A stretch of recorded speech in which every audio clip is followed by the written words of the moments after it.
A mí me gustó más la parte de ver qué pasaba con las cosas que poníamos a circular en lo digital que poner a circular cosas en lo digital. O sea, cuando trabajaba de Community Manager, lo que me gustaba era ver cómo funcionaba un posteo, cómo enganchaba a la gente, cuántos clics tenía, cuántos likes, todo ese tipo de cosas. Me enganchaba mucho más con eso que compensar una creatividad o algo por el estilo. Y con el sitio del Coto me pasaba lo mismo. Me gustaba mucho ver cuando yo subía algo, analizaba como quiénes se metían, yo le decía, mirá, no te están descargando el PPT del último teórico, este teórico te lo descargaron mucho más que el otro. Como que le tiraba eso, que a ella no le importaba mucho, pero a mí me divertía hacer eso. Y así fui entrando en un camino que me parece que no existía y yo en ese momento definitivamente no sabía que existía. Después ya tuve todo un recorrido por el mundo del periodismo que también fue muy lindo, pero dejémoslo para otra vida y para otra historia. Sí entré a trabajar en agencia de publicidad, ya casi recibido en ese gris, que bueno, ahora zafan, ya no es más la situación, pero ese gris que teníamos entre terminar y presentar la tesis. Había como una situación ahí que se alargaba a veces.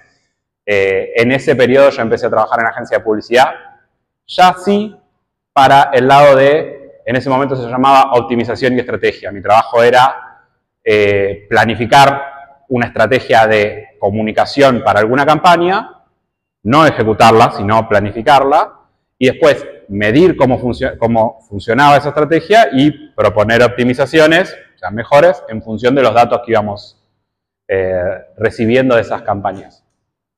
Después fui haciendo un recorrido por el mundo de la publicidad digital, cada vez metiéndome más en la parte de los datos y de la tecnología. Siempre fue como lo que más me atrajo. En algún momento me empecé a llamar Data Analyst.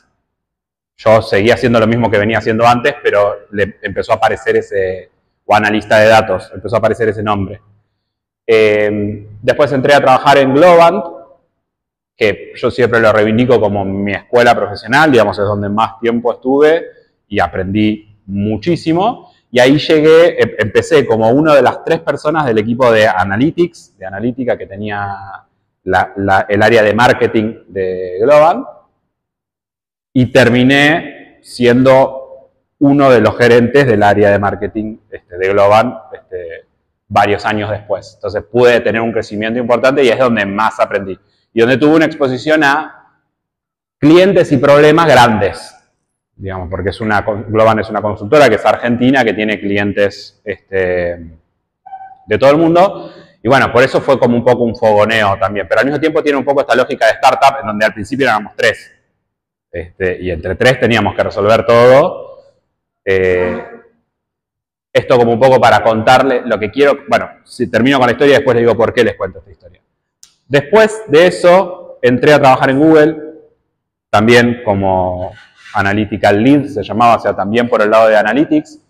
En Globant es donde más desarrollé la parte de plataformas, de aprender a medir comportamiento usuario en plataformas, en sitios web, en apps, ese tipo de cosas. Cuando fui a Google, volví a lo que hacía antes, que era más lo mismo, de análisis y demás, pero en relación con pauta publicitaria, con lo que pasaba con la publicidad, la reacción de la gente a la publicidad, por decirlo de alguna manera. Después tuve la oportunidad de trabajar para el Banco Interamericano de Desarrollo, para un proyecto de integración de datos de una plataforma y demás. Ahí me fui de Google para hacer ese proyecto, terminé ese proyecto y volví a Google. Ahora en otro rol, que no importa el nombre, es un rol es una persona que promueve agenda de desarrollo tecnológico con clientes, con gente que publicita en Google, pero con clientes grandes, digamos, no si nosotros ponemos una publicidad. Esto para contar que las cosas se fueron dando. O sea, yo no planifiqué, la verdad que yo considero que me ha ido bien. Estoy contento con el recorrido que hice, con lo que aprendí, con el lugar en el que estoy, pero se fue dando, fui siguiendo lo que a mí me iba gustando hacer, obviamente no con la ingenuidad de no prestar atención a lo que pasa alrededor, digamos, dándome cuenta dónde había oportunidades y demás, pero bueno, fue como que se fue dando. Muchas veces me dicen que que no, es raro que un comunicador esté haciendo lo que estoy haciendo yo. Yo no lo siento para nada así. Me gusta el recorrido que hice. Siento que hay un montón de habilidades de comunicador que me sirve para tanto la parte de análisis de audiencias, y ahí ya voy conectando, que era la parte más analítica, como ahora la parte de promoción de agenda tecnológica, no porque veamos cosas de tecnología en la carrera, sino porque la transformación digital es en un 90% una transformación cultural, o sea, es cambiar la forma en la que pensamos cómo hacemos las cosas. Entonces, yo siento que saqué un montón de herramientas de la carrera para moverme en el ámbito en el que me muevo, y quería arrancar con eso, como diciendo, uno, mándense, hagan cosas ya desde ahora. Vayan siguiendo lo que les gusta, prestando atención a lo que pasa alrededor y no se encasillen en caminos prefijados, porque ese no es el mundo en el que vivimos hoy, ni a palos, digamos, es mucho más diverso y amplio. Dicho toda esa intro sobre mí, ¿qué preparé para traerles a ustedes? Algunas herramientas para análisis de audiencia en el mundo digital. Contarles que existen, si me gustan, si no me gustan, cómo se pueden usar, lo que es accesible para todos, lo que no es accesible para todos, compartirle un poco de eso. Pero me encantaría que ustedes pregunten, charlen, cuestionen, todo lo que tengan ganas, porque me parece que de ahí sale lo más rico de esta charla. Sí, contame. Quería saber que el comunicador, ¿qué crees que le aportaste, digamos, al campo en el que estás trabajando hoy en día? ¿Qué crees que lo que le faltaba en ese campo? Que vos decís, proyecto, porque no sé, bueno, yo me metí en el mundo en el que me metí porque yo sentí que tenía una habilidad para destacarme en ese ambiente que la mayoría de la gente que tenía en ese ambiente no tenía. Que es, yo trabajaba en el principio en esto, ¿no? De agarrar datos, analizarlos y armar una narrativa con esos datos para la toma de decisiones. Eso implica influenciar al otro, porque vos, si yo te muestro una tabla de datos, primero no vas a entender lo que te estoy diciendo y segundo no te voy a convencer de nada. Entonces hay un componente de persuasión muy grande en el mundo de los datos que yo sentía que la mayoría de la gente con la que yo me iba encontrando en ese ambiente, por ahí sabía muchísimo de programación, sabía muchísimo de herramientas que a mí todavía me faltaban, pero para después llevar los hallazgos que tenían a el cliente o a la persona que le interesa eso y impulsarlos a tomar una decisión en base a eso, yo sentí que ahí tenía herramientas de entender a la audiencia justamente que el resto no tenía. Yo sé diferenciar, y creo que todos los que estudiamos comunicación deberíamos por lo menos saber diferenciar, que no le podemos decir lo mismo a todo el mundo, tenemos que ajustar los mensajes y demás. Y esas habilidades creo que me permitieron también un poco destacarme. Y otra, y ahí te dejo, perdón, otra cosa que por ahí tiene más que ver con la corriente que a mí me gusta de todas las cosas que vemos acá. Yo me considero estructuralista, sigo, digamos, la línea de Althusser y demás de las cosas que estudiamos en la carrera, y eso a mí me hace tener una mirada de cómo los elementos juegan entre sí en un sistema, ¿no? Y cómo las posiciones no son absolutas, sino que están determinadas por la relación con los otros elementos, etc. Es una forma de mirar que para el análisis de datos y buscar patrones, a mí me resultó como que yo sentí, para esto encaja un montón. O sea, esta forma que tengo yo de pensar encaja un montón con el trabajo que tengo que hacer con esto. Perdón. retomo lo que dije la semana pasada, esto que estábamos viendo de la integración de los datos, tomando eso que dice, que haces en la facultad, creo que el aporte que hacemos es como empezar a juntar los pedazos y empezar a contar una historia que haga sentido para el que no te lo sabe. Yo también estoy egresando la carrera y todos esos apuntes que vos lees que no entendemos que están yendo tanto, después te dan para mí argumentos para empezar a analizar y que no solamente queden dando duros, sino sacar conclusiones. 100. Y ahí la clave, ahí la clave es eso, tipo, la capacidad que tiene de contar y ir argumentando y todo lo más. Eso ya para mí siento que te va a la carrera. Sí, yo coincido.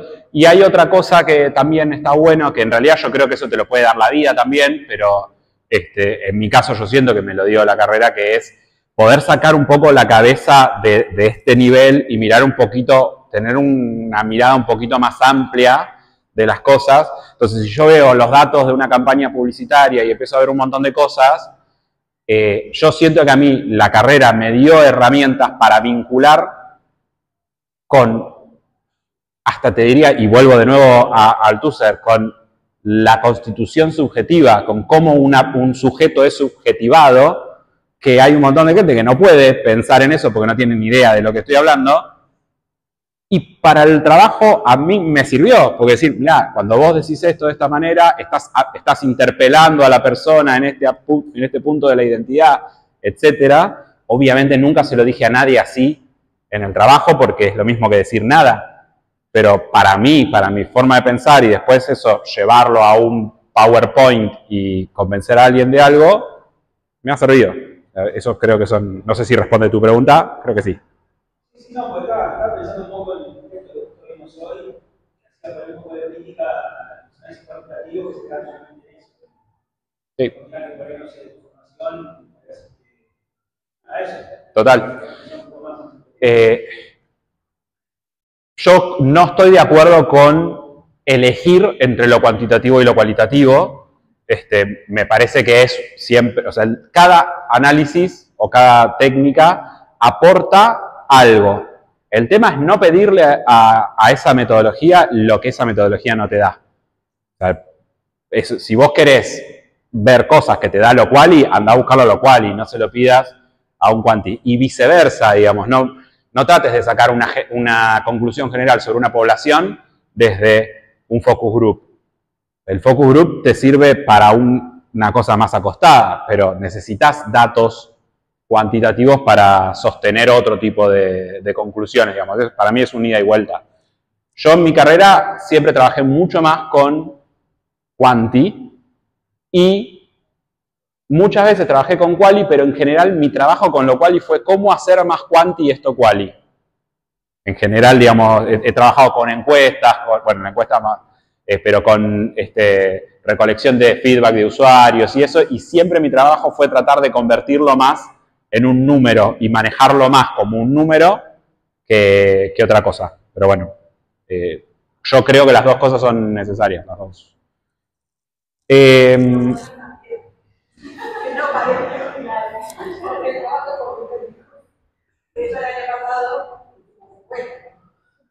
Está perfecto. Bien, ¿alguna otra pregunta, consulta o algo quieren que arranque? Sí. Sí, es un desafío.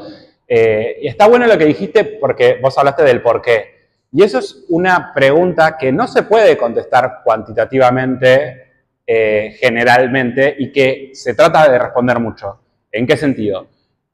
Es muy difícil demostrar causalidad. O sea, es muy difícil poder decir, esto pasó por esto.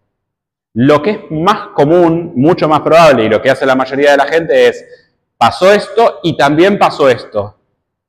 Que es una correlación. Digamos, como la gente se cae acá, y acá justo está el momento en el que se pone a hablar fulano, listo, es culpa de fulano. Esa es culpa de fulano es una inferencia que no está justificada por los datos.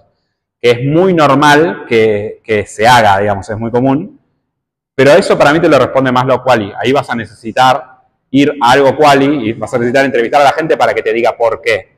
Vos con lo quanti podés encontrar la correlación. Podés decir, che, acá estas dos cosas están relacionadas de alguna manera. No me queda claro cómo, pero están relacionadas. Puedo ver.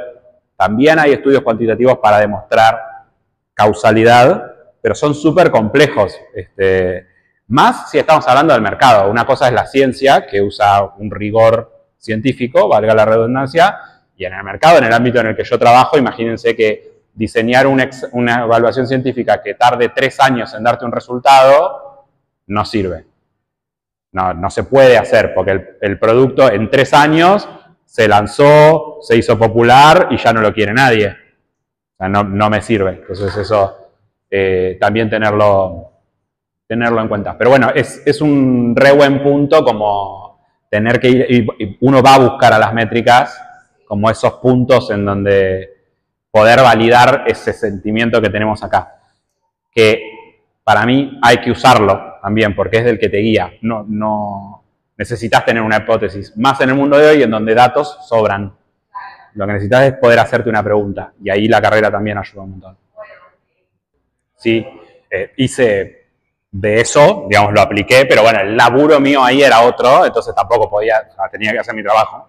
Más allá de que me guste hacer otra cosa. Pero sí, lo apliqué, lo aplicaba desde el punto de vista de recomendaciones de producción, digamos, de en qué momento del programa meter tal cosa o tal otra, pero también, una vez hechos los contenidos, encima era un pionero el canal en el que yo trabajaba porque se transmitía por YouTube, pero en realidad en ese momento era porque Clarín no lo subía a la grilla, y estábamos todos con la pelea de la ley de medios en ese momento, porque Clarín no lo quería subir, a pesar de que había una regulación judicial para que lo hiciera, pero en ese momento se transmitía en YouTube. Hoy sería donde estaría bien que esté el canal, en ese momento era algo más chiquitito. Pero teníamos un montón de métricas, porque en YouTube tenemos un montón de métricas. En ese momento mirábamos mucho la retención, este gráfico que decía la compañera, que es que vos vas viendo del video en qué momento desaparece la gente, básicamente, o cuando vos tenés contenido on demand, digamos, contenido que podés mantener online y que la gente lo puede ir a ver varias veces, veíamos los picos de ese contenido como yo lo miraba para decidir a qué invitado invitar de nuevo, por ejemplo. Teníamos un programa que era estilo Intratables, era el de Del Moro, que se peleaban todo el tiempo. Bueno, teníamos un programa, producía uno de esos, producía uno de entrevistas y producía un matutino de magazine. Y el noticiero del mediodía, pues estaba todo el día. Y, por ejemplo, para el de pelea, digamos, el de debate le dicen, pero en realidad no es debate, es pelea, mirábamos esas métricas de qué personas generaban más enganche de la gente, entonces después volvíamos a invitar a fulano porque sabíamos que había rendido de esa manera. Si lo hiciera hoy, lo usaría para saber qué recortar para subir a redes. En ese momento no se usaba eso, ¿no? Pero yo de ahí te sacaría qué recorte meter en TikTok, por ejemplo. Bueno, views. No mirábamos muchos suscriptores porque nunca era un objetivo.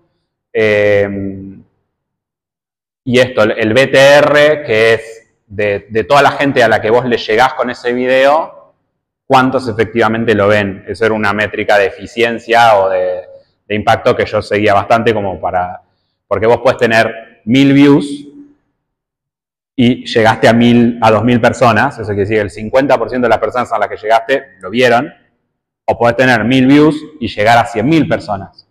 Y es una diferencia muy grande. O sea, la view, el número absoluto, la view es vista, me sale decir, pues en la plataforma en general está en inglés, ¿no? El número absoluto no es tan indicativo porque tenés que tener en cuenta el contexto. Siempre lo tenés que poner en relación con alguna otra cosa para saber si efectivamente es un buen contenido, por ejemplo. Esas views, BTR y retención serían como las principales que mirábamos en ese momento. Bueno, se fue de nuevo. Ahí volvió. Herramientas digitales para análisis de audiencias. Yo esto después se los paso, no sé, lo comparten como quieran. La presentación lo único que tiene es listado de herramientas con enlaces a las herramientas y ya, no hay más nada que eso. El resto lo pongo yo acá con mi cuerpo y mi voz. Son un montón. Voy a ir directamente a las herramientas. La primera que les traigo es una que no está libre para todo el mundo, no tiene acceso a todas las personas, es una herramienta de Google, pero no es abierta para todo el mundo, sino para algunos anunciantes en particular. Y en algunos países, digamos, también tenemos esa situación, ¿no? Que en algunos lados existe algo, en otros lados no. Es una herramienta que justamente sirve para, vos le das alguna definición de algún tipo de audiencia definido con criterios tuyos en base a lo que te ofrece la plataforma. Ejemplo, hombres, mujeres, de esta edad, de aquella edad, que están en tal lugar, etcétera. Y en función de eso, la herramienta te tira cómo está esa persona en relación a otras, o en relación al público en general, para determinados contenidos.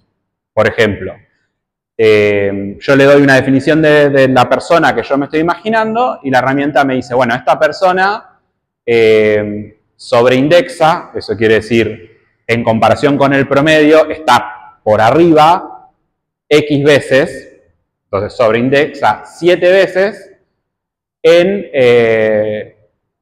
cuánto ve Olga, por ejemplo. Después, esta persona sobreindexa 2 veces y medio en cuánto busca contenido de perritos. Pero vos tenés que tirar esas otras relaciones. No. Acciones web que estás buscando. No, vos le decís solamente, vos armás a tu audiencia y después es una herramienta de Google, con lo cual todo te lo va a vincular con Google, los resultados que te da. Pero te lo da automáticamente la plataforma en lo que encuentra que es relevante, digamos. Si no sobreindexa sobre nada, no sobreindexa sobre nada. Entonces no te dice nada. Pero en los casos en los que sobreindexa o subindexa, sí, te tira, che, este contenido, esta cosita acá, ¿cómo lo puedes usar eso?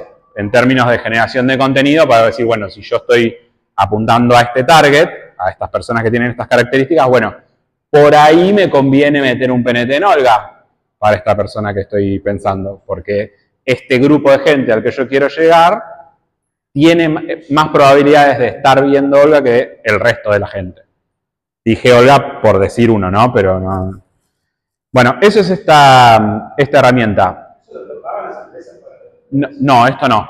Depende más de una cuestión de datos, de calidad de los datos y de cantidad de datos que tiene la empresa sobre el mercado que vos estás queriendo analizar. Argentina tiene la dificultad o la complejidad de que es un mercado chiquito. O sea, hay poca gente, si vos lo comparás con Brasil o lo comparás con Estados Unidos, es poco. Ahora, en términos de desarrollo de lo digital, es enorme comparado con el resto de Latinoamérica, pero somos 40 millones, no somos muchos, digamos. Bueno, esta es la primera herramienta. Yo dejo el enlace igual porque nunca se sabe en qué momento esto aparece disponible para todos, digamos. Bueno, Google Analytics es un clásico y es la que fue mi compañera de carrera toda la vida, aunque ya murió y ahora me la cambiaron por otra, se llama igual pero es otra. Es una herramienta para medir comportamiento en sitios web o aplicaciones. Primera cosa que siempre surge, no puedo medir lo que pasa en Instagram, porque Instagram le pertenece a Mark Zuckerberg. O sea, a cualquiera de nosotros que tengamos una página en Instagram, no podemos medir lo que pasa ahí porque el dueño de eso no somos nosotros. Es otro que nos está dando ese espacio y por eso nos da algunas métricas. Google Analytics no sirve tampoco para eso, porque yo tendría que poder meterme en el código de Instagram para ver lo que pasa ahí. Esto sirve, esta herramienta, para los sitios web o aplicaciones que son nuestras, sobre los cuales nosotros tenemos propiedad. Entonces, si yo soy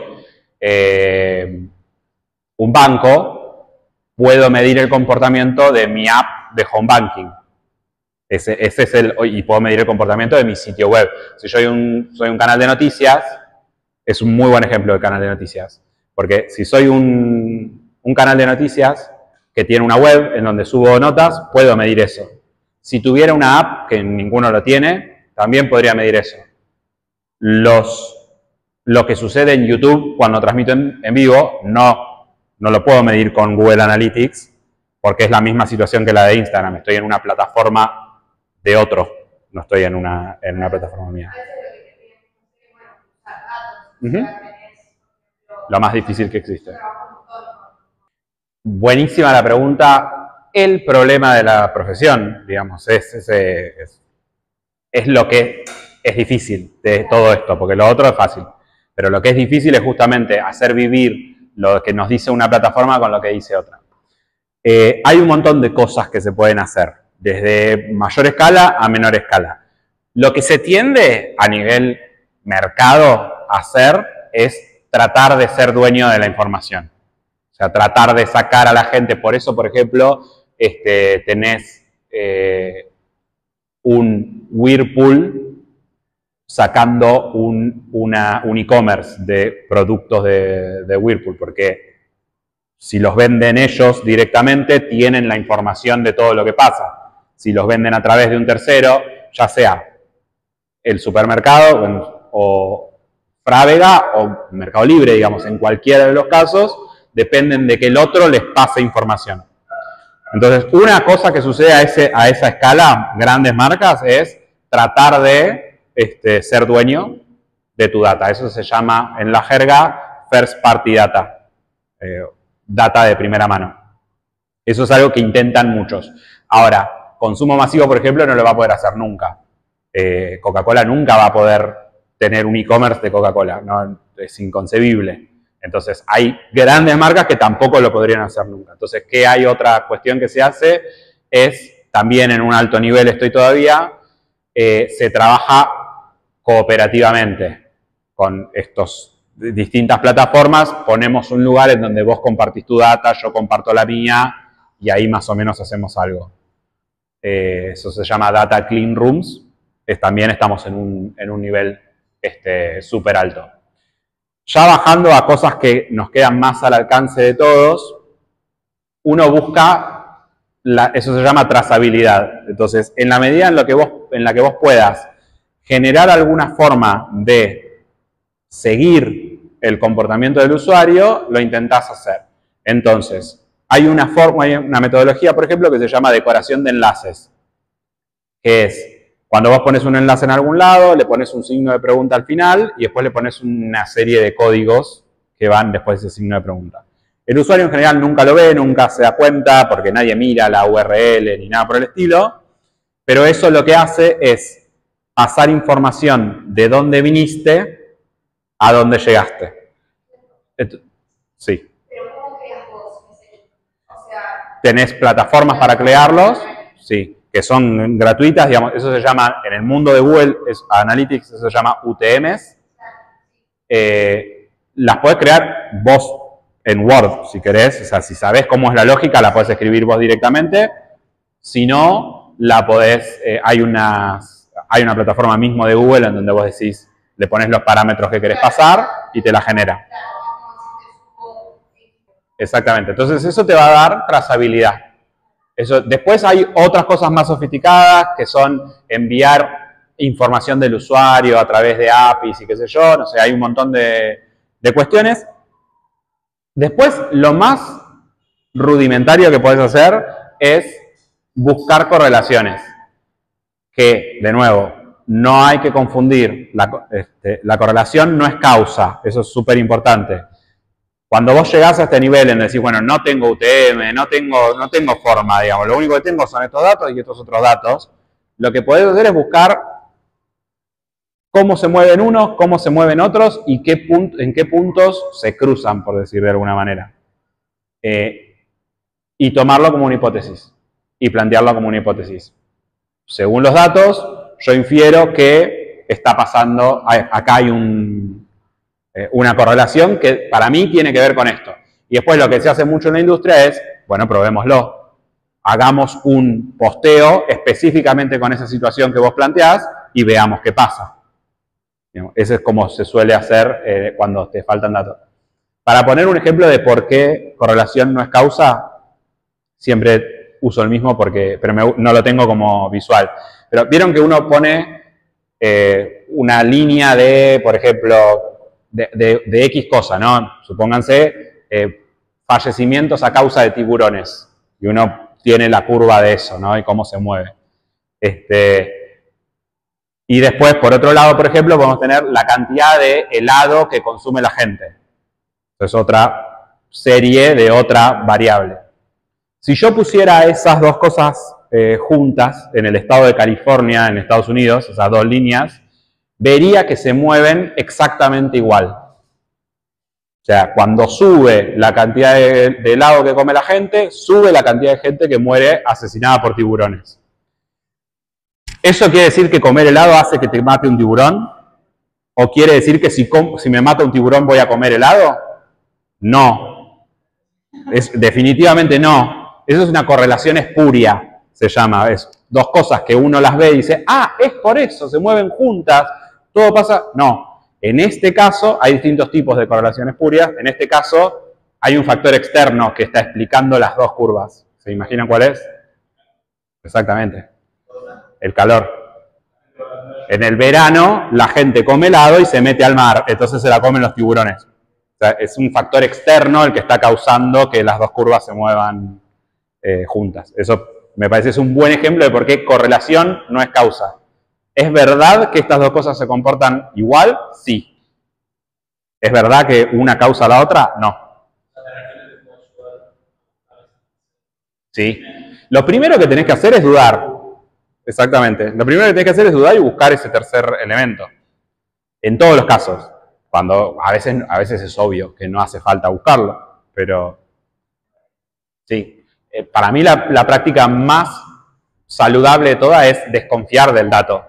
O sea, siempre lo primero que tenés que hacer es pensar que algo anda mal con ese dato. Porque eso es lo que te va a permitir encontrar lo que sí pasa con eso. Podés confiar, pero yo soy partidario de desconfiar en general de las cosas y después llegar a la conclusión de que estaba bien. Pero en principio, cuando hay un pico, cuando las cosas a ver, hay una cosa que se llama distribución normal, que es la información en general tiende a distribuirse de una manera que es normal, que es esa que tiene forma de campana. Porque los valores extremos son bajitos y los valores del medio son altos. ¿No? Esa es la distribución normal. Cuando algo se aleja de eso, lo primero es preguntarte, ¿esto está bien? Y lo mismo si vos estás acostumbrada a ver una determinada cantidad de clics, de golpe cambia, es raro. Desconfía de por qué cambió. Después buscás cuál es, y a veces la razón es porque hice un posteo. A veces es simplemente eso. Pero total. Y los datos son siempre construidos, además. Nunca el dato es un hecho empírico objetivo de la realidad. El discurso ideológico del dato es ese, que el dato es la realidad. Pero la realidad es que no. El dato es construido con una técnica. Entonces, por ejemplo, la vista, ¿no? Yo quiero algo tan básico como yo tengo un contenido audiovisual y quiero saber cuánta gente lo ve. Lo publiqué en 2 plataformas. En una me da un valor altísimo y en la otra me da un valor normal. Ah, listo, funciona bárbaro en esta plataforma de video vertical. Porque ahí se ve mucho más todo el contenido. Pero, ¿sabemos cómo está midiendo la vista uno y otro de las 2 plataformas? Hay una definición, si uno la busca, la puede encontrar. Y las plataformas no lo miden igual. O sea, hay una plataforma que te mide la vista a partir de 1 segundo. O sea, si una persona ve 1 segundo de un video, eso es una vista. Otra plataforma te pide 10 segundos de video para darte una vista. Entonces vos estás comparando vistas con vistas y son 2 cosas distintas. Sí, hay algo de eso y hay una motivación económica también en eso, que es que transmitir la serie a Netflix le sale plata. Entonces, si vos no la estás viendo, no voy a gastar plata para que no la veas. Digamos, ese es un poco la corto acá porque me cuesta servidor, me cuesta un montón de... Pero en el fondo es la misma idea. ¿Estás viendo o no estás viendo? Hay otras plataformas que no cortan, por ejemplo. Otra herramienta, Google Analytics, libre para todos, o sea, todos podemos acceder a la herramienta, todos podemos instalar Google Analytics, lo que necesitamos tener es un sitio web o una app, pero es una herramienta gratuita, tiene su versión paga y demás, pero en general la gratuita nos sirve a todos los mortales lo suficiente. Cualquier sitio web, cualquier plataforma, lo que sea, no, justamente eso, ni cuentas en propiedades de tercero, no. No, porque no es tuya. Vos fíjate el caso de lo que pasó en Brasil con X, cuando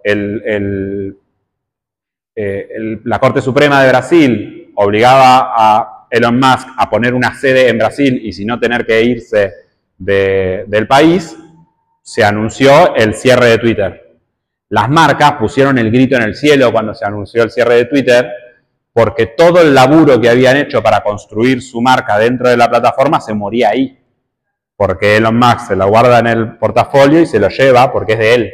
No es, porque la propiedad esa no es tuya. Por más que uno piensa, es mi cuenta, sí, pero te la pueden banear cuando quieran a tu cuenta. Porque no es tuya. Estás alquilándole la plataforma a otro para expresarte vos ahí. Pero no es tuya ese espacio. Entonces, por eso, dependés de las métricas que te dan ellos. No podés medir vos con tus propias métricas. Sí podés hacer eso en tu propia plataforma, podés usar Google Analytics, que igual tampoco serían tus métricas, son las definidas por Google, pero las podés usar como quieras. También podrías desarrollar tu propia forma de medición si querés, pero ahí necesitarías un montón de conocimientos y de cosas, ¿no? Pero en eso, cuando es algo tuyo, sí, vos sos el dueño de esa propiedad, sí podés, si no, no. Otra herramienta de Google, esta más accesible para todo el mundo incluso, Google Trends. ¿La conocen? Sí. Es más conocida, aparte es divertida a veces. Es una herramienta para contarte tendencias de búsqueda en Google. O sea, qué es lo que sucede, qué es lo que está buscando la gente en Google. Pueden entrar, trends.google.com, pueden entrar cuando quieran y pueden usarla cuando quieran. Sí les doy siempre 2 o 3 tips de cómo usarla bien porque es medio tramposa en algunas cosas. Primero les cuento lo que está graficado acá. Yo busqué en los últimos 5 años búsquedas de sandalias y de botas. Y acá, de nuevo, hay una correlación, como lo que decíamos del helado y el tiburón. La línea, no me acuerdo cuál es cuál. Sí, la línea azul es botas. No. Sí, la línea azul es botas, la línea roja es sandalias. Y el periodo son 5 años. ¿Qué se imaginan ustedes que está pasando? Claro, la estacionalidad. Pero además, lo interesante no es solamente la estacionalidad de invierno-verano, sino cómo se intercambian.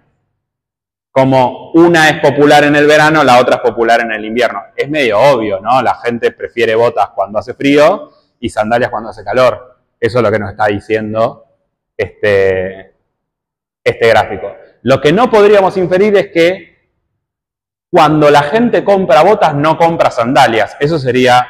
O que la gente no compra botas porque compra sandalias. Eso sería un error. Ahí sería inferir una causalidad que no está en los datos. Bueno, este tipo de cosas pueden hacer. Y también les marca tipo en qué provincia se busca más. Sí. Sí. Comentarios sobre cómo usar la herramienta. Primer detalle importante. Nunca nos da números absolutos. Lo que vamos a ver acá no son valores absolutos, no son cantidad de búsquedas. La herramienta se llama Trends, tendencia. Lo que nos dice la herramienta es, para el periodo que yo seleccioné, busca el momento más alto de las variables que yo estoy buscando. En este caso es este puntito de acá. Este punto de acá, de botas, es cuando más búsquedas hubo de todo este periodo. Eso es 100, dice Google Trends. En relación con este punto que vale 100, están definidos todos los demás puntos. Entonces, esto no es que acá ponerle que sea 2. Esto quiere decir que hubo 2 búsquedas. Quiere decir que en relación con este pico, esta es la cantidad de búsqueda, pero el número nunca nos lo dice. ¿Por qué es importante? Porque no se puede sumar, entonces, no pueden decir la cantidad de búsquedas que hubo, y no puedo comparar dos periodos en dos búsquedas distintas. Si yo comparo un año y después comparo otro año, son dos escalas completamente distintas. Tengo que agarrar todo el periodo de una. Para evitar, eso digo para evitar errores comunes con esta plataforma. Muy interesante buscar, a mí me gusta mucho buscar personalidades. Por ejemplo, Milei, por ejemplo, Cristina, Macri, no sé, a mí me gusta mucho la política, entonces me interesa mucho ver cómo pasan lo que nosotros estaríamos viendo acá son las búsquedas de las personas sobre otra persona. Después tenemos que ir a buscar a otro lado por qué se dan los picos, ¿no? Pero vamos a encontrar picos y tendremos que pensar, bueno, ¿qué pasó esta semana? ¿Qué pasó la semana pasada? Y así. Sí. Y a veces está bueno porque nosotros siempre somos una audiencia, somos un grupo, no somos el todo, pero tendemos a pensar que todo lo que nosotros vemos es todo lo que hay, y por ahí de golpe nos sorprendemos con que algo explota, qué sé yo, y por ahí venimos acá y había explotado hace un montón. No nos había llegado a nosotros nada más, porque somos el nicho que no está en el centro de esto, pero a veces sirve para eso también. Esto lo voy a saltear. También lo voy a saltear. Voy a salir de Google. También la voy a saltear porque es paga. Esta es una herramienta para búsquedas también, para cómo busca la gente y demás, pero es paga, así que también la voy a saltear. Alertas de Google la menciono porque es muy fácil y está buena para el laburo de prensa. Es muy útil. Si no la conocen, es entrar ahí, poner alguna palabra o alguna persona o algo y que nos llegue un correo lo podemos poner para que nos llegue cuando alguien sube algo sobre eso, o lo podemos poner una vez por día, por ejemplo, para que nos traiga un resumen, o una vez por semana y que nos traiga un resumen.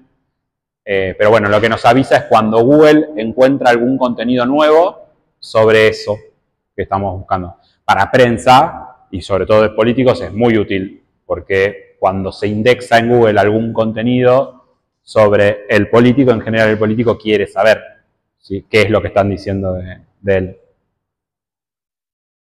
él. Pasamos a otra corporación, Microsoft. Esta Microsoft Clarity también es gratuita y es más o menos lo mismo que Google Analytics. Digo más o menos porque es un poco menos poderosa por el lado de las métricas cuantitativas, pero ofrece esto que es bastante cheto, como que garpa bastante, y Google Analytics no lo tiene, que son mapas de calor. O sea, yo puedo ver una foto del sitio web o de la aplicación que yo tengo y me está mostrando dónde la persona hace clic dentro de ese sitio, me lo está mostrando visualmente. Yo con Google Analytics podría sacar esa información en una tabla cuantitativa, después podría agarrar toda esa información, hacer una captura de pantalla de la aplicación y podría marcar los colores según la intensidad. Un laburo muy largo para algo que ya hay otras herramientas que lo ofrecen. Bueno, Clarity también tiene los videos. De hecho, ese es un poco el problema que está teniendo hoy Hotjar, que le salió Clarity gratuita y es como, ¿por qué voy a pagar por lo que tengo gratis?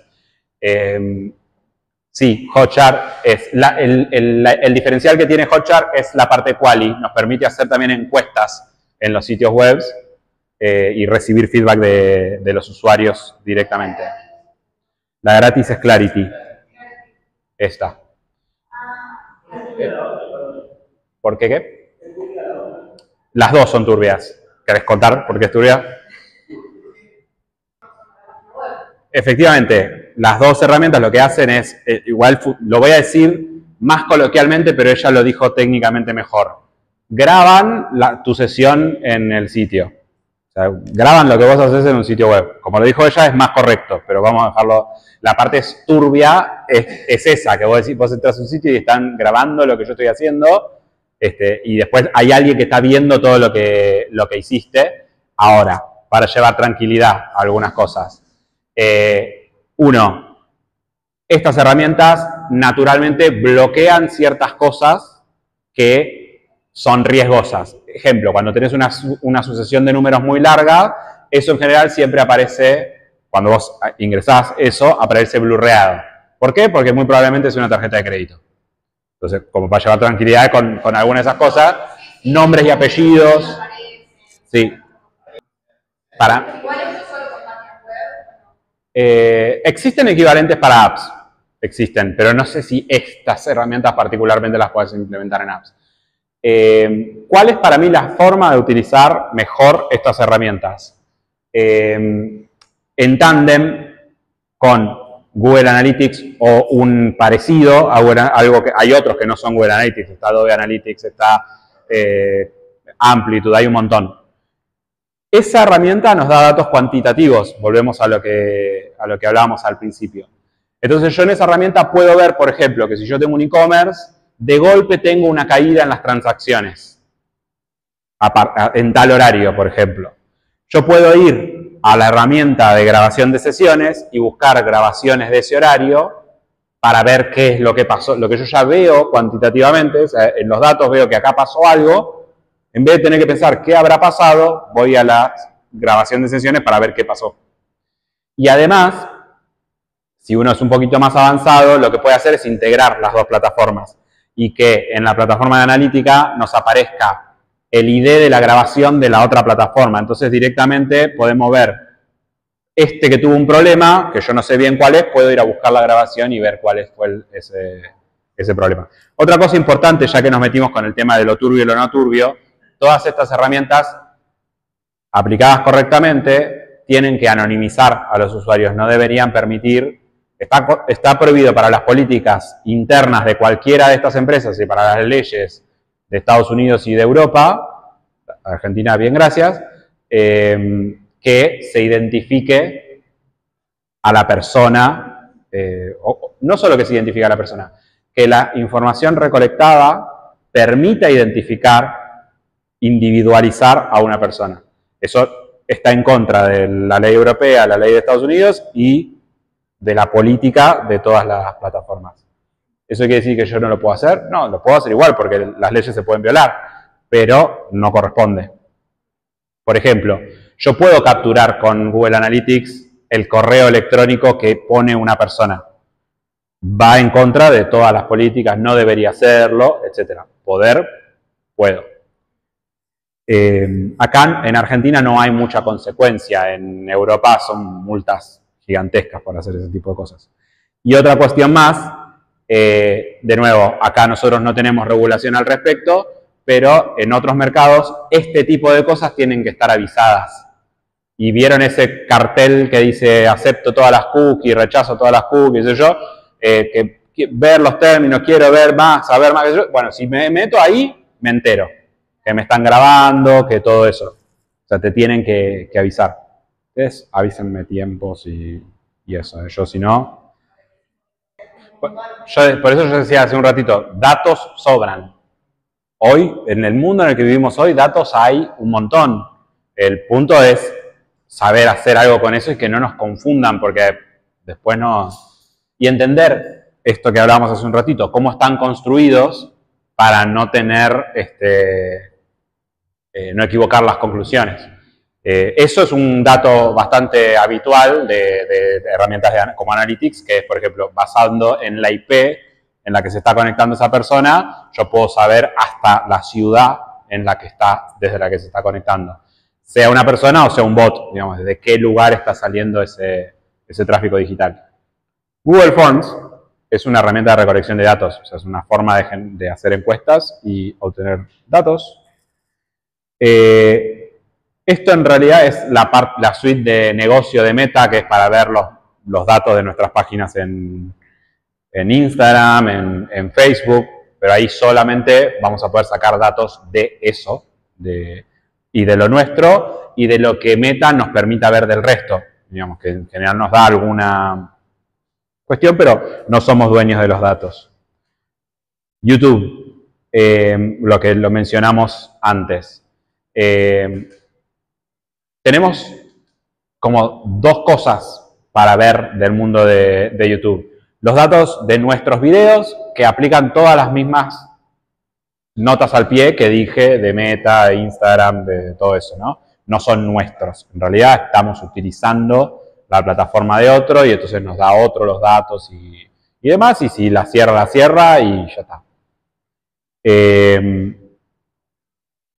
Pero si vamos al lado de nuestro contenido, tenemos en YouTube Studio la posibilidad de ver las estadísticas del contenido que nosotros subimos. De ahí está esta captura. Entonces podemos ver cuánto se ve, de dónde viene la gente que lo ve, todo ese tipo de cosas. Ahora, también muchas veces nos interesa ver qué pasa con el resto. Queremos saber qué es lo que pasa con el resto. Y acá ya me voy adelantando con lo que voy a cerrar, que es, tenemos formas de ir a buscar los datos de todos, en todas las plataformas, en Meta también, que es a través de algo que se llama APIs. ¿Alguien escuchó o sabe qué son las APIs? ¿Pero no la escucharon? Vos no la escuchaste. Levante la mano quien escuchó alguna vez la API. La idea de la API. Bien. Está muy bien. La API, no me acuerdo ahora exactamente, es una sigla en realidad que es algo como App Protocol Interaction, alguna cosa por el estilo. Pero básicamente la API es la forma en que dos programas se comunican. Ya está, listo. Eso es todo lo que necesitan saber. Es la forma en que un sistema se entiende con otro sistema y se piden cosas entre sí. Entonces vos, por ejemplo, vos podés usar la API de YouTube para pedirle cosas a YouTube. Por ejemplo, yo le quiero pedir a YouTube que me dé el listado de todos los canales más vistos de Argentina. Puedo usar la API de YouTube para que me dé el listado de canales y las views que tiene por día cada canal. Usar esto cuesta plata, igual. Cada vez que uno llama a la API, así se dice, cada llamada no es caro. Depende, cada API tiene su precio, porque cada uno pone el precio que quiere, porque básicamente es YouTube, que es una empresa, diciéndote, ¿querés mis datos? Paga la plata, como dice ese es digamos, ¿querés mis datos? Yo te los doy, pero pagás por eso. Igual, aunque fuera generoso, siempre te pagan, te cobran, porque tiene un costo enviar esa información. Entonces, siempre, toda API, siempre vas a tener que pagar algo. En general es barato. ¿Vieron hace poco que hubo todo un quilombo bárbaro con una IA nueva de China que salió? Bueno, uno de los problemas que tenía para el mercado ese lanzamiento es que la API, para utilizarla, era como 10 veces más barata que la API de ChatGPT. Entonces, si yo soy una empresa que quiere usar inteligencia artificial para cualquier cosa, voy a usar la que me sale 10 veces más cara o la que me sale 10 veces más barata. De ahí es un poco de donde se vino el cimbronazo. Después hay un montón de otras cosas que fueron surgiendo después o ya se sabían, que equiparon, hay una razón por la que es más barato, digamos. Pero en su momento pasó eso. En general no es caro utilizar una API, lo que pasa es que cuanto más la usás, más gastás. Más adelante vuelvo con el tema de las APIs, pero sí quería decir esto, tenemos los datos nuestros propios de nuestros videos o podemos utilizar una API para, con algún desarrollo nuestro, pedirle a YouTube que nos pase datos que necesitamos. Y ahí les voy a mostrar dos páginas de terceros. Esta se llama socialblade.com, que lo que hace es, esta página hace eso. Yo le pongo un video, le pongo algún canal. ¿Qué canal de YouTube puedo poner? Blender. A ver si lo encuentra.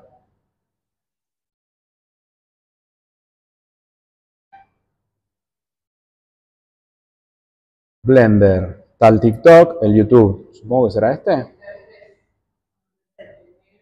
Pero, bueno, este es de TikTok. Igual da lo mismo. No, nos sirve igual porque es la misma lógica. O sea, TikTok es lo mismo que YouTube al final del día, digamos. Bueno, y ahí tenemos datos.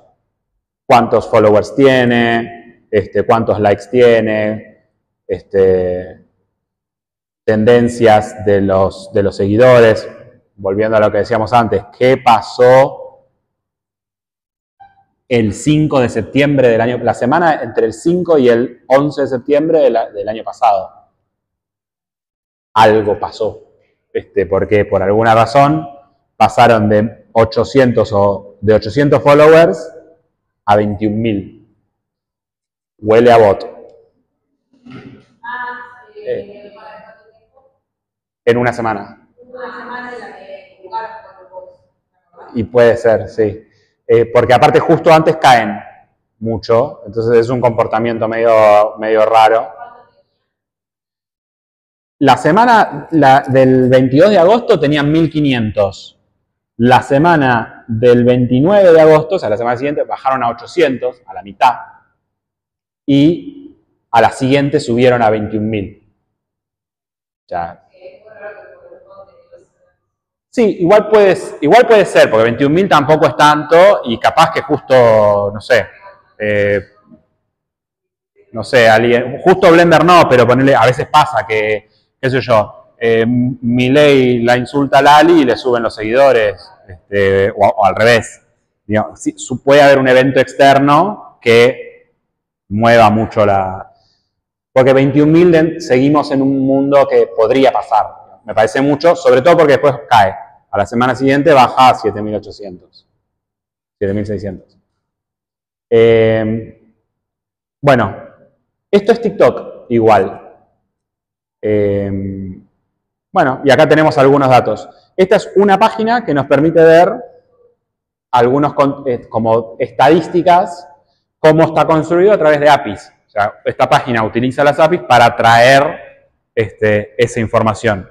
Probablemente el modelo de negocio sea que la plata, en vez de cobrarnos a nosotros el uso de la API, esta página debe tener publicidad y cobra el negocio, le entra plata por ahí y de esa manera cubren el costo de la API para que nosotros la usemos como servicio.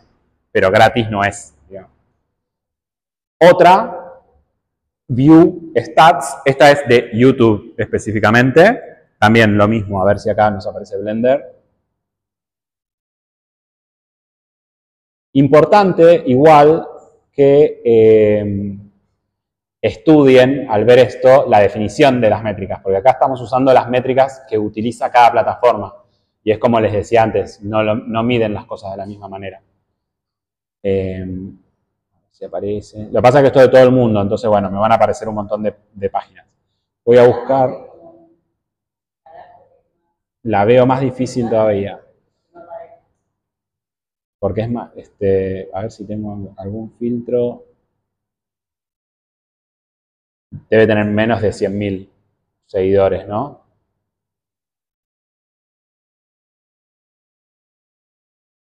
Bueno, me salen muchos. Voy a poner uno más grande que sé que me va a salir porque ya lo probé antes.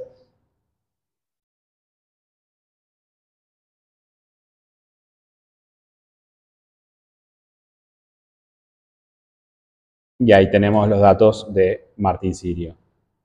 Lo mismo, tenemos cuántas views tiene en los últimos 28 días, o sea, cuánto ven sus videos.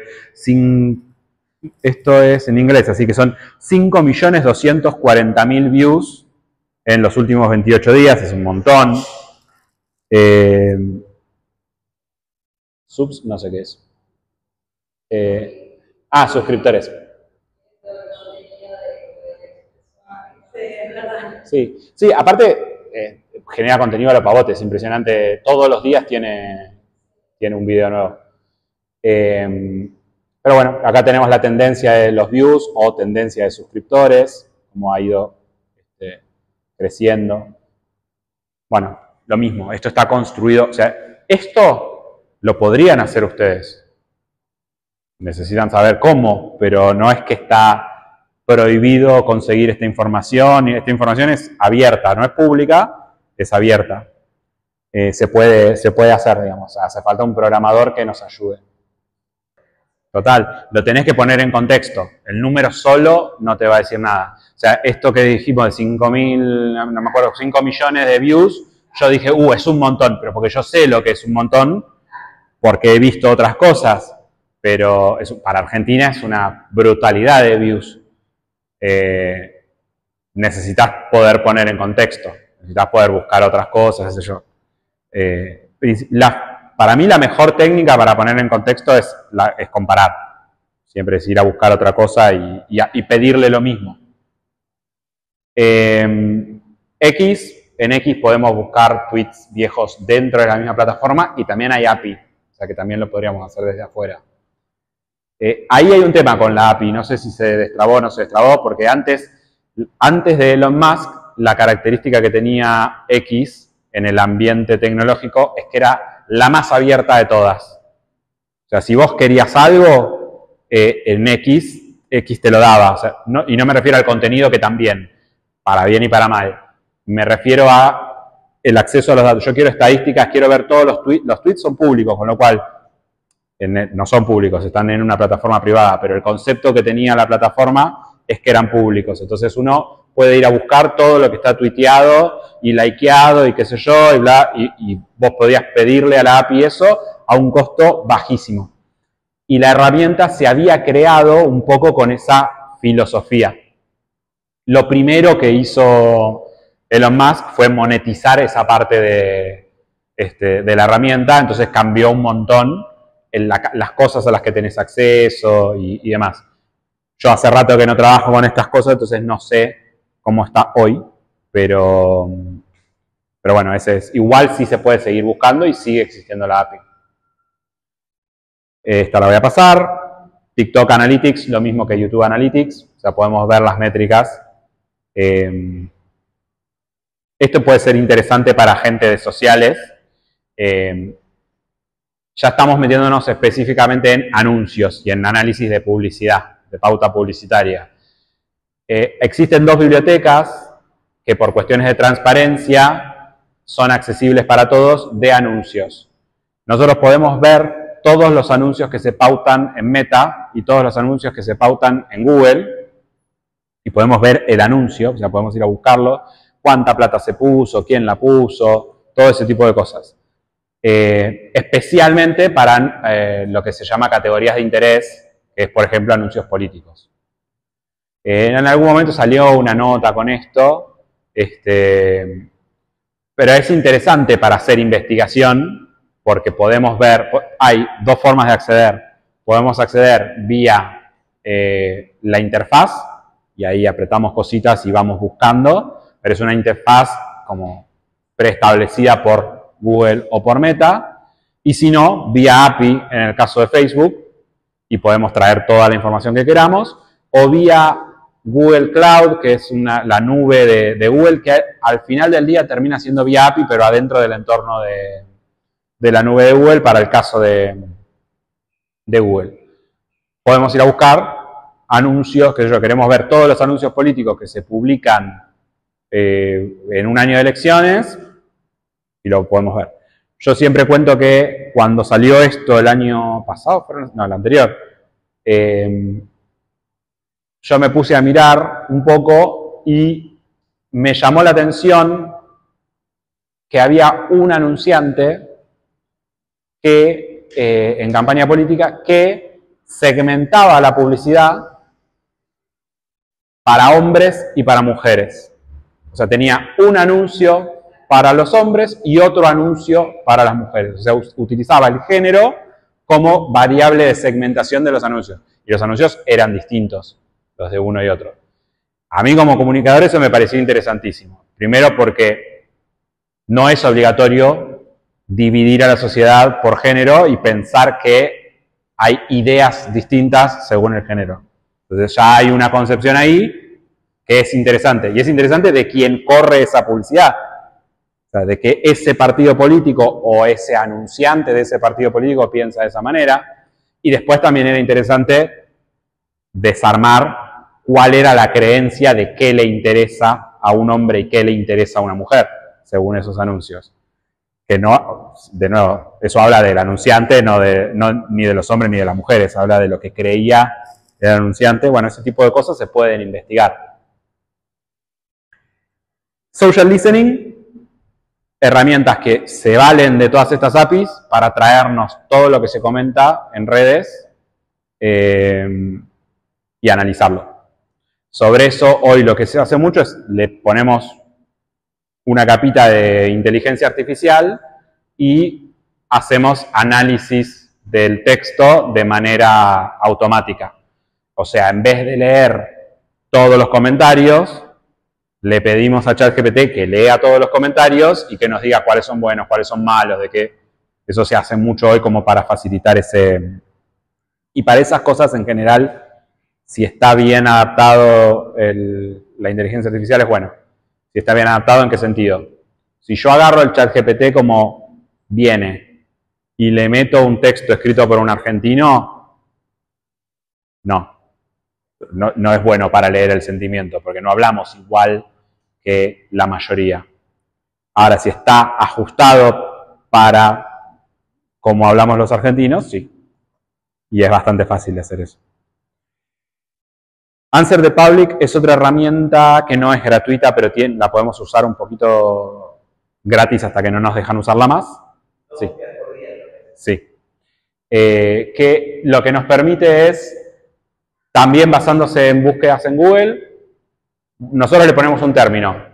Y sobre ese término nos dice, ¿vieron que cuando uno empieza a escribir, Google te autocompleta y te dice lo que vos por ahí querés buscar?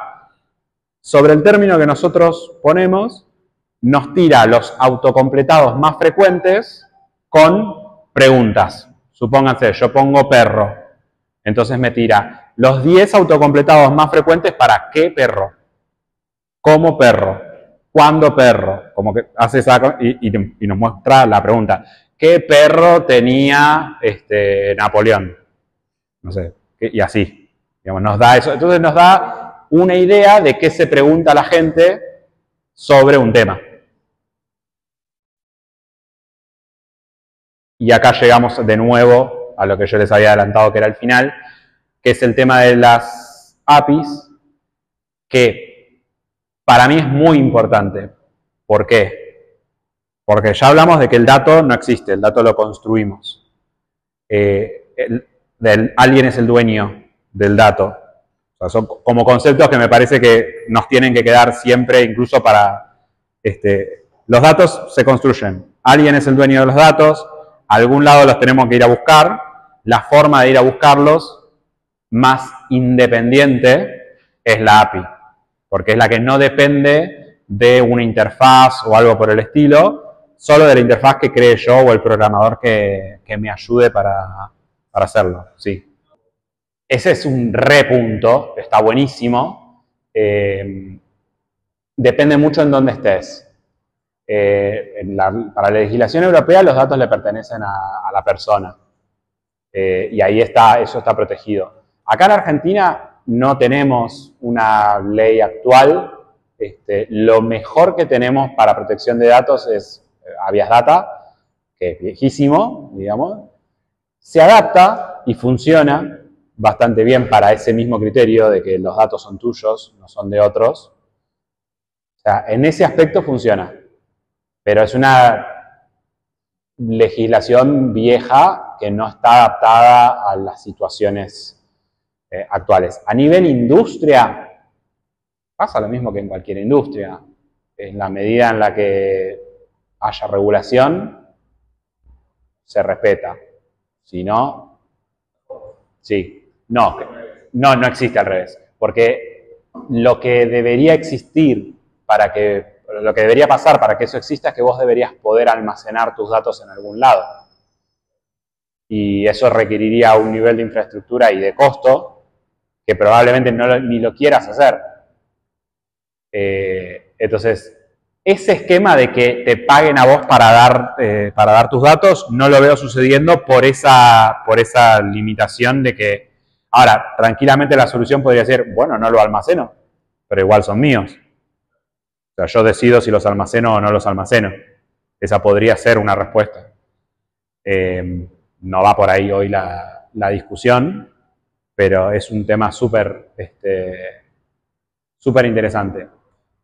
Además, ya que nos metemos con ese tema, lo que sucede en general es que siempre se busca, ¿viste?, cómo sortear la regulación, o qué vuelta le puede... por ejemplo, ahora en la industria publicitaria hay un tema bastante grande que es que no se pueden utilizar más las cookies de terceros. No importa qué es. No se pueden usar más las cookies de terceros. Entonces eso para la industria publicitaria es un problemón. Entonces empiezan a aparecer un montón de soluciones para la industria, no para los usuarios, de cómo reemplazar las cookies de terceros.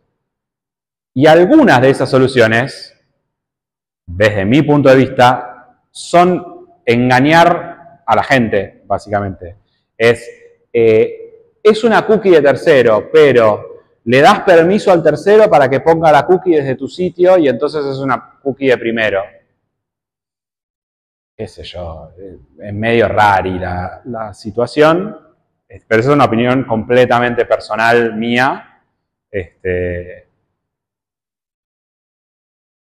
Pero es un tema para mí súper importante, el tema de la protección de los datos, del uso de esos datos. Para cerrar, los datos hoy son una commodity y son un activo importantísimo de un montón de negocios. Hay un montón de negocios que existen solamente basados en datos y hay un montón de negocios que existen solamente para juntar datos. A mí hay uno, por ejemplo, que me interesa, me resultó muy llamativo. Yo viví un tiempo en Estados Unidos y en Estados Unidos son muy populares, a veces uno los ve en redes sociales, los test de ADN. La venta que te hacen es para conocer tu genealogía, digamos. Pero es muy interesante porque ¿cuál es el modelo de negocio de estas empresas? Particularmente en Estados Unidos, que con la salud es un país muy especial. Vos lo que haces es pagar para hacerte este estudio de ADN, te hacen el estudio de ADN, te dan un montón de datos, todo, qué sé yo, pero básicamente lo que vos hiciste es darle toda tu información genética a una empresa que usa esa información, sí, la anonimiza, un montón de cosas, pero usa esa información genética para vendérsela a las obras sociales no, a las prepagas del mercado de Estados Unidos. Arma perfiles de riesgo poblacionales para las empresas prepagas. ¿Qué quiere decir perfiles de riesgo poblacionales? Voy a usar nombres para que, no porque tengo algo con alguna empresa en particular, pero para que sea más... Che, Osde, en el partido de Moreno, la gente tiene 40% más probabilidad de tener diabetes. No la cubras en ese distrito. En ese distrito cobra una prima adicional para cubrir la diabetes. Y eso lo estamos haciendo, o sea, nosotros no porque estamos en Argentina, pero en Estados Unidos se está haciendo eso, de entregar esa información. Así que para mí el punto de quién es el dueño de los datos, cómo accedemos a los datos y cómo cuidamos sobre todo nuestros datos es no resuelto, pero clave. Y hasta acá, no sé si tienen alguna otra pregunta o comentario. Aprovecho para hacer de nuevo el chivo, si quieren seguir hablando de estas cosas, hacemos el taller de formación profesional, arranca la semana que viene. Sí, acá la Facu, viste que tiene talleres. Dale. La Facu tiene una oferta de paso a paso, el chivo para todos, digamos, tiene una oferta de formación profesional. Tiene los cursos de cultura y los cursos de formación profesional. Los de formación profesional siempre están más orientados hacia algún aspecto más técnico del trabajo, pero hay para tirar al techo, o sea, una amplitud de temas. Tenés de práctica legislativa hasta ESI, en algún momento hubo. La oferta, todos los meses hay una oferta nueva. Lo pueden ver en la plataforma, en el sitio web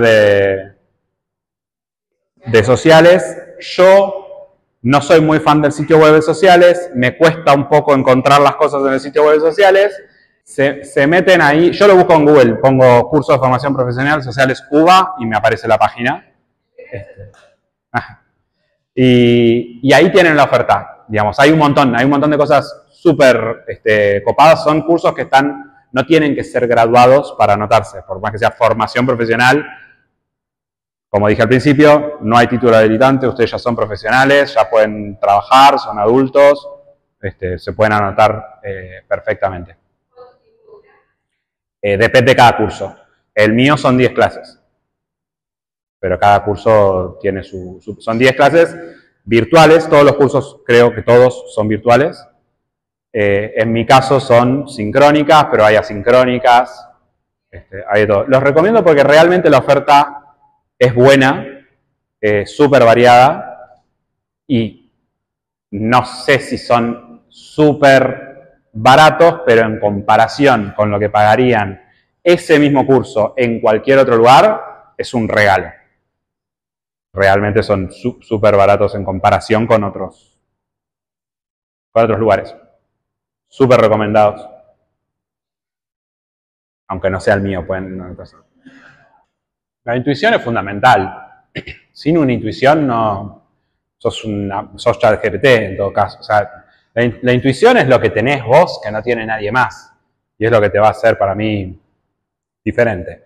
Después lo que tenés que hacer es testear esa intuición. Pero para mí la intuición es clave para pensar también afuera de...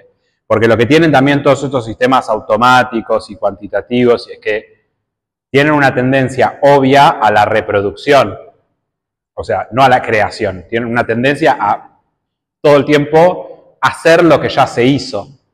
Entonces, la intuición es lo que te permite decir, bueno, pero capaz que hay un pedacito acá que yo puedo hacer diferente. Y para mí, y la metodología es eso, vos tenés los datos para ver qué cosas funcionan, qué no, qué sé yo, se te ocurre alguna idea y efectivamente haces un experimento para probarlo. Desde lo cuantitativo, eso sería la técnica. En mi rubro, que es campañas publicitarias, yo tengo la hipótesis de que, o si querés te la hago más compleja, te meto todo tu historial de publicidades en un sistema de inteligencia artificial en donde te identifico que cada vez que aparece un perrito, tus publicidades funcionan mejor. Bueno, de ahí yo puedo sacar la idea de que haya animales puede funcionar mejor. Ahora, para saberlo, tengo que hacer un experimento. Bueno, ahora vamos a correr una publicidad donde hay un perrito y con las mismas condiciones, otra en donde no hay un perrito. Y vemos qué pasa. Y muchas veces pasa que funciona mejor la que no tiene el perrito. Entonces, porque la data te decía eso, no sé, tenés que buscar algo más. Porque no necesariamente, o sea, hay algo ahí que te está faltando. Y esa es la parte que a mí más me gusta. Cuando pasan esas cosas. Pero pará, acá hay algo que todavía no me di cuenta. Y lo tengo que buscar. Y es un camino que nunca termina.